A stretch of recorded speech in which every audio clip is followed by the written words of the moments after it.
Hello, everybody. A very warm welcome to Women's Place UK's webinar on specialist services for women who've been subject to men's violence. I'm Karen Ingala Smith, and I'm your chair tonight. Women's Place UK started in 2017 to ensure that women's voices were heard in consultations in the consultation on proposals to change the Gender Recognition Act. The idea was that we were going to run a short campaign. It didn't quite work out like that. The Gender Recognition Act consultation has long since closed, but the debate exposed the poor state of women's rights in the UK and highlighted that our rights are still under threat. So we decided that we'd continue. We've got 5 demands. 1, that women have a right to self-organise. 2, to end men's violence against women. 3, nothing about women without us. 4, the law, and I do have to acknowledge that we have taken that from disability rights campaigners, but I think it's an important principle across all work, all political work to represent a particular group. 4, the law must work for women, and 5, sex matters. I've been part of Women's Place for a few years now, but my day job is chief exec of an organisation called NIA. It's an organisation that supports women who've been subjected to sexual and domestic violence and abuse, including prostitution. And it also seeks to end men's violence against women, including prostitution. And although I'm part of Women's Place UK, I'm proud to be such. I'm here tonight as one of hundreds of women who's in a privileged position of being paid to do something that's hugely important to me personally, working with women who've been abused by men. And I think it's important that those of us who do this work recognise the privilege, the responsibilities that this privilege begins. We have a responsibility to women. NIA sees our advocacy role as existing both within our one-to-one work with women, girls and children, and simultaneously at an institutional and societal levels. If we don't contribute to changing the status of women and girls and developing awareness of and resistance to men's violence against women and girls, we don't think we're doing our job properly. It's important to us that at NIA, as proudly feminists, we don't lose sight of the wider social change for women and girls that we want to see. Too few charities stay political about the causes that they were set up to address. It seems that larger women's organisations have traded their political edge for a placatory or safe relationship with the government, with statutory organisations, and even with the media or general public.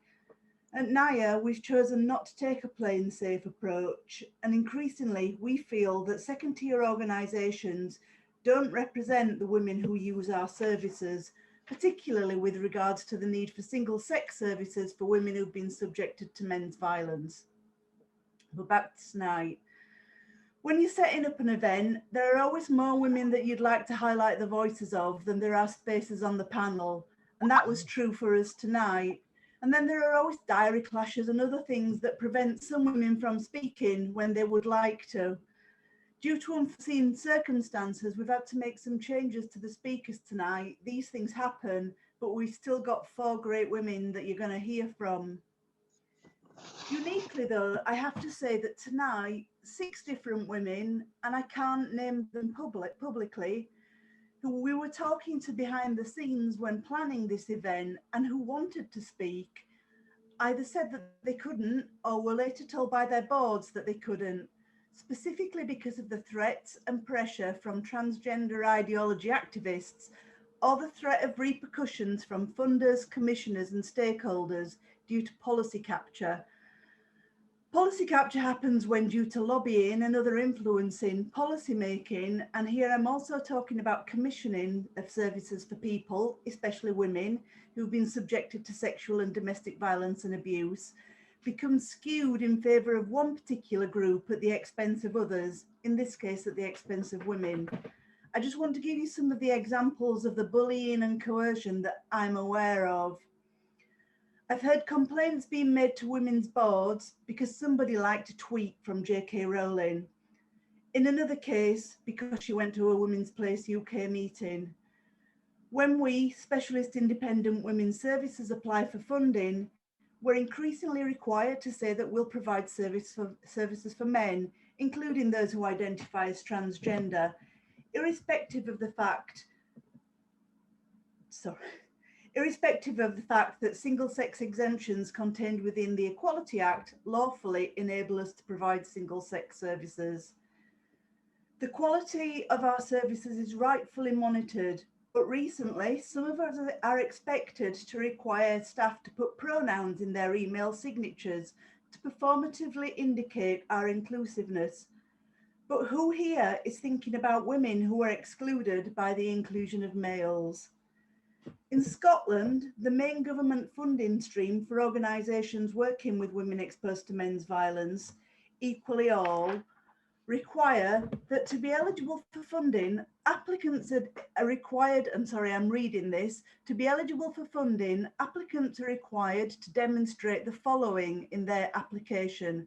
So therefore, applicants must ensure that your service is inclusive to lesbian, bisexual, trans and intersex women, LBTI, and an LBTI inclusion plan should be submitted along with your application.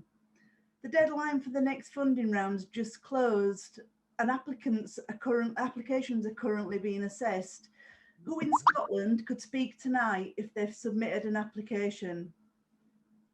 And I want to say here, obviously, women's organisations provide services for lesbian and bisexual women. Hope nobody's thinking for a moment that that's what I'm saying that I have an objection to. And a local authority in a borough that's never funded NIA anyway said in front of other commissioners that she'd think twice about commissioning NIA because of our position on single-sex services.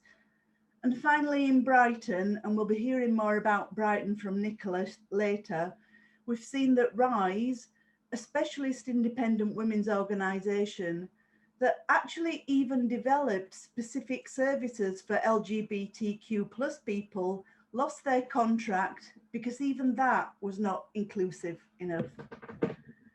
When specialist women's organisations are forced to close, as we may do if we lose our major grants, the one organisation that is usually critical of things like victim blaming, the voice that holds the local authority to account, who speaks out for women with no recourse to public funds, who refuses to implement hostile environment practices, who challenges exclusionary social housing practices, is the one that's lost from the table. This makes things easier for local authorities, and no, I don't think that's a coincidence. So I understand why women are concerned, and I know why some individual women cannot speak, but if I'm really honest, I don't think that's good enough. These women should not be left vulnerable. They should be supported by their board of trustees and their sister organisations. The fight against sexual and domestic violence and abuse, including prostitution, has been led by women, by feminist activists and survivors, and of course many of us are both. We wouldn't have a network of rape crisis services, of refuges, of domestic violence and abuse services, including specialist services for and led by women from minoritised groups, if women had not created them because they realised that their sisters needed them. And it's important to note that independent research, international independent research, has found that the single most important thing that makes a difference to government policies to address men's violence against women is a strong women's movement that is independent of government, more so than gross domestic product or whether left-wing parties are in power. So we don't just provide services, we don't just help individual women achieve change, and we don't just change things locally, we create the impotence for government action. But whilst we've succeeded in creating change, this has always been under threat. We haven't yet managed to eradicate men's violence against women, nor indeed to overthrow the patriarchy. Women have never been given equal rights or legal protections against inequalities. We've had to fight for them, and we didn't achieve anything by asking nicely. And the more we we've succeeded in getting men's violence against women onto the mainstream agenda, the bigger, the angrier the backlash. It's about 10 years ago that NIA lost our biggest contract for the provision of 5 refuges in Hackney to a generic service that cut costs and cut corners, and it nearly closed us down. Nevertheless, about 5 years ago, when NIA's Board of Trustees and senior management team were looking at our strategic plan, we agreed that if we didn't fight for specialist services for women delivered by women in organisations led by women, and of course I mean single-sex services, then we were complicit in their erasure. We knew it was a risk. It was a risk then and it's a risk now. We were not, and we're still not, in a safe and secure position. We knew that speaking out for single-sex services might threaten the survival of our organisation, an organisation that women have already had to fight to save several times over our history. But we decided that if we were going to go down, we were going to go down fighting for women's services. I'm really proud that NIA's board took this decision and that women who work in NIA recognise why this is important. It's our responsibility, all of us are here now, to protect and fight for what our 4 sisters created and to continue the legacy that helps women escape and recover from men's violence. And so that brings me to a perfect place to introduce our speakers tonight, women who refuse to be silenced: Shona Dillon, Nicola Benge, Katia Freitas and Vivian Hayes.